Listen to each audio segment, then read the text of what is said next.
পাওয়ার মাঝে বিপদে পড়লে পাশে মনের মন্দির স্থান সে একলা বসে হাসে।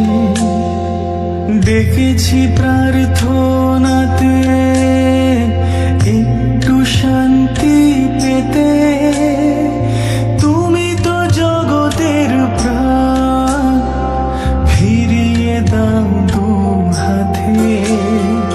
তোমারই মগনে গগনে গগনে শুনেছি তোমার গান, ও মিঠাই সন্দেশে রাখি তোমার ঘরের